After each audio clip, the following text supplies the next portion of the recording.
డబ్బు, అనారోగ్యం, ఉద్యోగం, వ్యాపారం అప్పులతో బాధపడుతున్నారా? వెంటనే ఈ వెబినార్లో జాయిన్ అవ్వండి. హాయ్ హలో నమస్తే, welcome back to Suman TV. ప్రస్తుతం మనతో పాటు ఉన్నారు business analyst doctor Nandi Rameshwar Rao గారు. నమస్తే సార్. నమస్తే అమ్మ. సార్, గోల్డ్ ప్రైస్ మనం ప్రీవియస్ చాలా వీడియోలో అనుకున్నాం కదా, 80,000కి వెళ్ళిపోద్ది బంగారం అని. వచ్చేసిన దగ్గరికి 79 పాయింట్లోనే ఉంది ఇప్పుడు బంగారం ధర. మరి యాక్చువల్గా మనం చూసుకుంటే ఇండియాలో గోల్డ్ ఇన్వెస్ట్మెంట్ అనేది చాలామంది చేస్తూనే ఉంటారు. ప్రీవియస్లో అంటే రిచ్ వాళ్ళే అనుకున్నాం, కానీ రిచ్ అనేం లేదు, కొంచెం మధ్యతరగతి వాళ్ళు కూడా బంగారంపై ఇన్వెస్ట్మెంట్ చేయడం చూస్తున్నాం. మరి ఇలా పెరుగుతున్న క్రమంలో ఇన్వెస్ట్మెంట్ చేస్తే ఎలా ఉంటుంది అంటారు?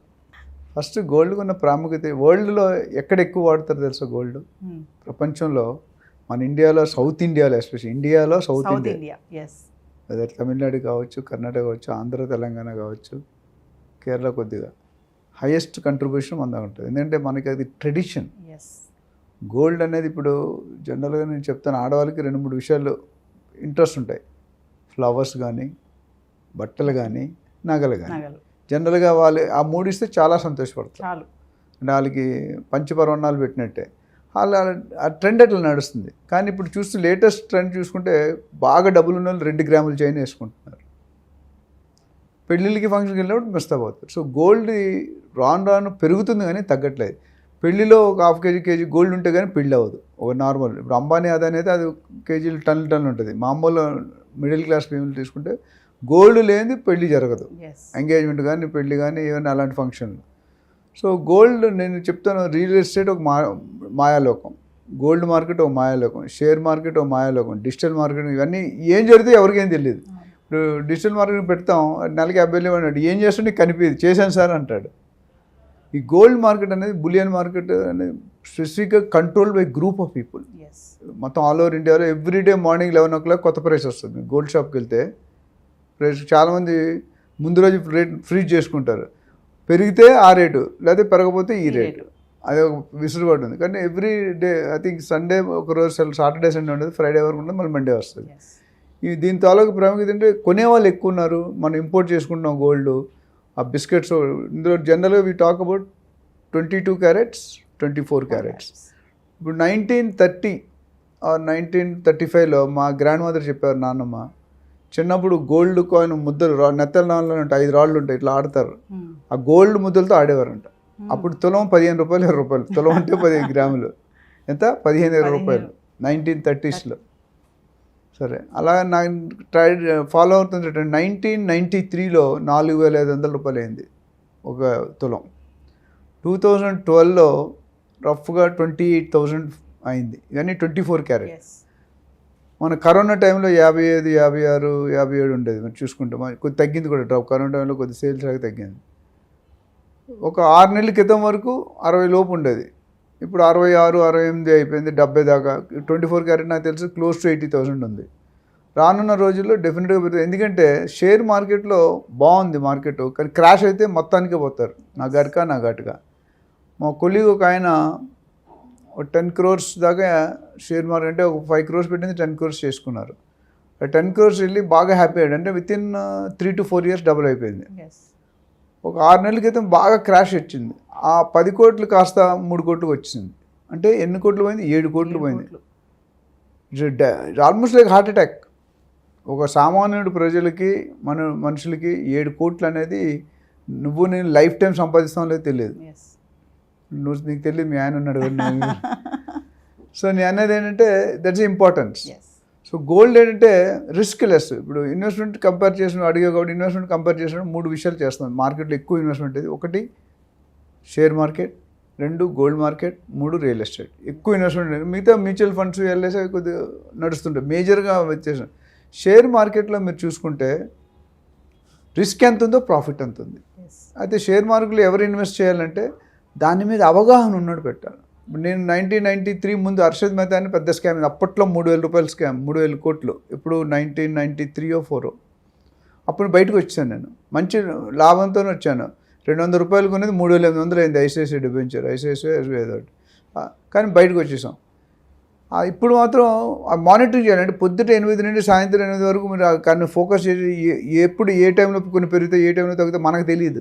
సడన్గా ఫ్రాక్షన్ ఆఫ్ సెకండ్. అందుకని ఏజెంట్ పెట్టుకోలేదు, మానిటర్ సబ్జెక్ట్ తెలియనప్పుడు దాన్ని ఇన్వెస్ట్ చేయడం కరెక్ట్ కాదని నా ఒపీనియన్. రెండోది గోల్డ్ మార్కెట్లో జనరల్గా డిక్రీజ్ అనేది తక్కువ సందర్భంలో జరుగుతుంది, బట్ అప్పుడప్పుడు జరిగింది, అప్ అండ్ డౌన్ అనేది ఉంది. బట్ రియల్ ఎస్టేట్ వచ్చేసరికి ఆల్వేస్ రిస్క్లెస్. అంటిల్ అన్లెస్ నువ్వు illegal property, title clear property లేదు కొంటే తప్ప నీకు రియల్ ఎస్టేట్లో లాస్ ఉండదు. సో ఇది మూడింటి వచ్చారు. సో నేనేమంటే ఎవరైనా ఇన్వెస్ట్ చేయాలంటే స్ప్లిట్ చేసుకోండి. Don't keep all eggs in one basket. చేయి జారితే మొత్తం 4 డజన్లు పోతే 4 డజన్లు పోతాయి. సో నేనేం చేస్తానంటే నా ఎక్స్పీరియన్స్ చెప్తాను. నేను ఐఎమ్ నాట్ అన్ ఎక్స్పర్ట్. నాకున్న వరకు సపోజ్ మనకి ₹1,00,000 శాలరీ ఉంది, 30,000 40,000 సేవ్ చేస్తాం, 30,000 40,000, దాన్ని 4 భాగాలు చేసి నేను 50% రియల్ ఎస్టేట్లో పెట్టుకుంటాను, 10-15% గోల్డ్లో పెడతా, 10% షేర్ మార్కెట్లో పెడతా, 10% gold bonds, mutual, debt, equity funds, NPS ఇట్లా పెడతా. అక్కడ ఏమవుతుందంటే ఒక దాంట్లో తగ్గినా మిగతా అన్ని సేఫ్ ఉంటాయి. సో ఆ విధంగా ఇన్వెస్ట్మెంట్ మీకు వచ్చిన లెవెల్ బట్టి దాన్ని స్ప్లిట్ చేసుకోవడం చాలా బెటర్. అండ్ గోల్డ్ అనేది పెరుగుతూనే ఉంటుందండి. జనరల్గా ఇట్స్ అండ్ ఇమీడియట్లీ లిక్విడబుల్. ఇక్కడ షేర్ మార్కెట్లో కూడా ఇమీడియట్గా అమ్ముకోవచ్చు, లాస్ అయిన అంతే, గెయిన్ వచ్చి అంతే. గోల్డ్ మార్కెట్లో కూడా పెట్టగానే మీకు డబ్బులు వచ్చేస్తాయి. రియల్ ఎస్టేట్ ఒక్కోసారి టైం పట్టవచ్చు. బట్ అన్ని ఇన్వెస్ట్మెంట్లు మంచివే. మీకు ఏది నచ్చుతుంది, మీకు ఏది కంఫర్టబుల్. ఇప్పుడు నాకు రియల్ ఎస్టేట్లో ఫుల్ అవగాహన ఉంది. ఒకప్పుడు చెప్పాను, 30 సంవత్సరాల క్రితం నేను పర్మిషన్ లేని ఇల్లు కొనేసాను తెలివిగా డబ్బులు పెట్టి. ఆ కొన్న రోజు రాత్రి తెలిసింది, మేము రిజిస్ట్రేషన్ అయిపోయి బయటకు వస్తే దీనికి పర్మిషన్ లేదురా అన్న. రిజిస్ట్రేషన్ అయిపోయింది, అప్పుడు ఇంకా డబ్బులు ఇచ్చాం. ఆ ఒక్క ప్రాబ్లమ్ని ఇంతవరకు తీసుకొచ్చింది. సచిన్ తెండూల్కర్ గారు 10th fail, school drop out. అంటే చాలామంది school drop, Virat Kohli I think ఏంటో అనుకుంటా. కానీ ఈరోజు సచిన్ గారి సిలబస్ ముంబై మహారాష్ట్రలో బుక్స్లో ఉంది. 10th ఫెయిల్ అయిన సిలబస్ పెట్టంటే ఆయన ఎంత సాధించాడు. నేను కూడా అలాగే అనుకుని 30 సంవత్సరాల క్రితం రియల్ ఎస్టేట్ అంటే ఏమీ తెలియదు. ఈరోజు 600 ఎపిసోడ్లు 20 ఛానల్స్లో మాట్లాడాను. అండ్ అది నేనేనా అంటే నేనే. ఆ ఫోకస్ అట్లా పెట్టాం. ఎవరైనా if you put hard efforts you will not fail. ఇష్టంతో చేస్తే రిజల్ట్స్ వస్తాయి, కష్టంతో చేస్తే కష్టాలు వస్తాయి. సో గోల్డ్ మార్కెట్ వరకు it's always ever green subject. So gold పెరగడానికి రీజన్స్ ఏముంటాయి సార్ అసలు? రీజన్ ఇది చాలా ఉన్నాయండి. Import conditions, reserves. కొన్ని కంట్రీలు గోల్డ్ పెట్టి అప్పు తెచ్చుకుంటారు, కొన్ని కంట్రీలు గోల్డ్ ఇచ్చి అప్పు తీసుకుంటారు. రకరకాల ఇప్పుడు మన మార్కెట్లో గోల్డ్ పెట్టినప్పుడు, లోన్కి వెళ్ళినప్పుడు రకరకాలు చూసాను. నెక్స్ట్ ఎపిసోడ్ మాట్లాడుతున్నాను.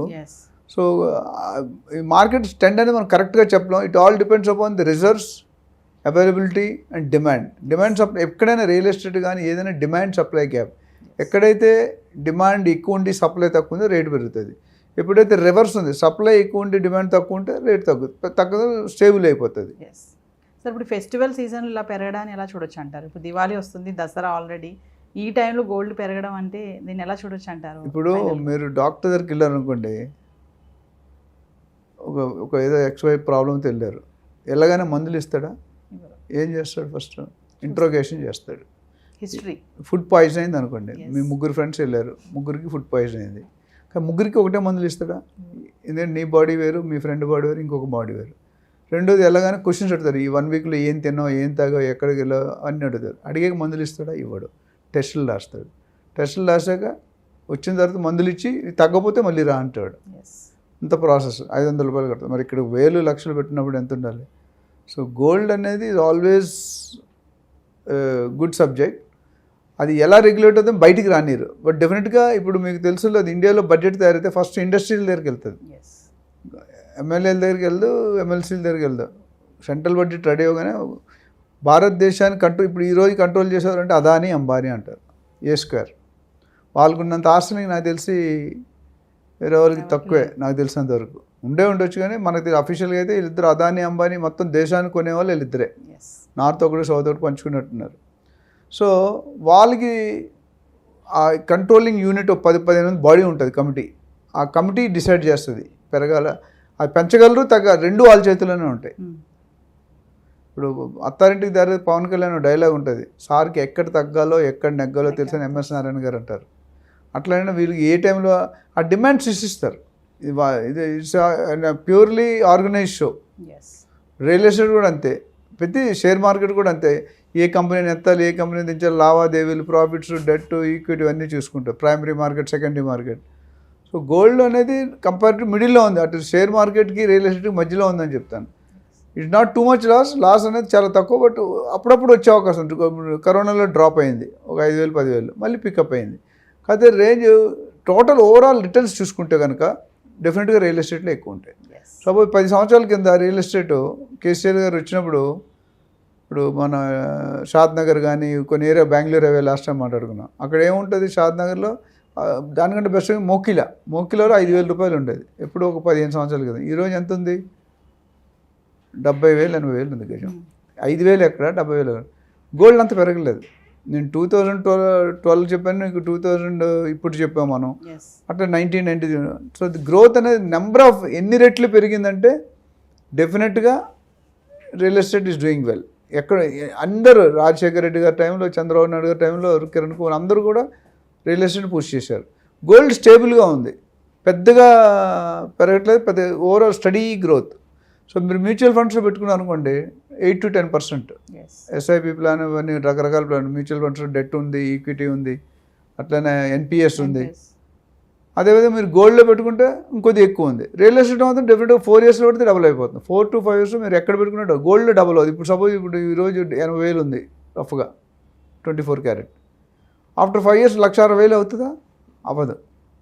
కానీ రియల్ ఎస్టేట్ అవుతుంది, ప్రొవైడెడ్ రియల్ ఎస్టేట్ ప్రాపర్గా చూసుకొని కరెక్ట్. గోల్డ్లో కూడా హాల్ మార్క్ అని అంటారు. ఎస్ హాల్ మార్క్ సరిగ్గా అందులో కూడా చాలా డూప్లికేషన్స్ ఉన్నాయి. ఇప్పుడు మనకి చూస్తే ఒక జ్యువెలర్ నుంచి తనిష్కో లేకపోతే బ్రాండెడ్ దానికి వెళ్తే రేట్ ఎక్కువ ఉంటుంది, కొద్ది లోకల్ మేక్కి వెళ్తే రేట్ తక్కువ ఉంటుంది. ఒకటే రేట్ ఉండాలి, ఎక్కువ తక్కువ డిస్కౌంట్ రేట్ అదే పెడతాడు, డిస్కౌంట్ ఇస్తాడు. ఎక్కడైతే డిస్కౌంట్ ఉందో అక్కడ 2 సార్లు ఆలోచించారు జనాలు. ఎక్కడైనా ఇంట్రెస్ట్ రేట్ తక్కువ ఉంది, గోల్డ్ రేట్ తక్కువ ఉంది, లేకపోతే అప్రిషియేషన్ తక్కువ ఉంది, you have to think twice. ఇప్పుడు బోర్డు మార్కెట్లో వెళ్తుంటే పెద్ద హోర్డింగ్స్ ఉంటాయి, 50% డిస్కౌంట్ అని ఉంటుంది, కానీ పక్కనే అప్ టు అని ఉంటుంది. అప్ టు నీకు అనిపించదు. కనపడదు. 50% అనుకుని మీ ఆయన మిమ్మల్ని తీసుకెళ్తాడు, అప్ టు చూడరు. అక్కడ చూడగానే 50% డిస్కౌంట్ అంటే 2 లక్షల రూపాయలు చీర పెడతాడు, అంటే 1 లక్ష రూపాయలు. మనం కొంటామా? కొనలేము, మన ఎఫోర్డబిలిటీ లేదు. మనకు వచ్చే శాలరీ 50,000 అయితే కొనేది 1 లక్ష పెట్టి ఎలా కొంటాం? సో అక్కడ pulling the customer, this market strategy. Yes మరి అప్ టు అన్నాం కదా, మరి తక్కువ ఉంటే నచ్చవు మనకి అవి. అట్లా ఎక్కడైతే డిస్కౌంట్ ఉందో రియల్ ఎస్టేట్లో చూసాం, తక్కువ రేట్ వచ్చింది ప్రీ లాంచ్లో కొనేస్తారు. ఏదైనా మీరు షేర్ మార్కెట్లో పెట్టినా, గోల్డ్ మార్కెట్లో పెట్టినా, రియల్ ఎస్టేట్లో పెట్టినా, you need to understand the reality, ground reality ఏంటి చెక్ చేసుకోండి. ఎంతవరకు సాధ్యం, ఎంతవరకు పాసిబుల్ చేస్తే హోనీకు అనహోనీ కన్నా అనహోనీకు హోనీ అని హిందీలో డైలాగ్ ఉంది. అన్ని వేళ అది కరెక్ట్. మనీ అంతకుముందు money can make many things, కానీ ఇప్పుడు money can make all things. ఇప్పుడు స్కాములు కానీ, కుట్రలు కానీ, దగాలు, మోసాలు, చీటింగ్లు ఇవన్నీ ఏమవుతున్నాయి? బ్యాంకులు మోసం చేస్తున్నాయి, సైబర్ క్రైమ్లు. మొన్న ఎగ్జాంపుల్ చూసాను, సైబర్ క్రైమ్లో వాడు ఫోన్ చేసి సిబిఐ నుండి మాట్లాడుతానని చెప్పి కొన్ని లక్షలు కోట్లు లాగేశాడంట, తర్వాత దొరికాడు. People should not get attracted towards discounts or offers. అది చాలా డేంజర్. Thank you sir.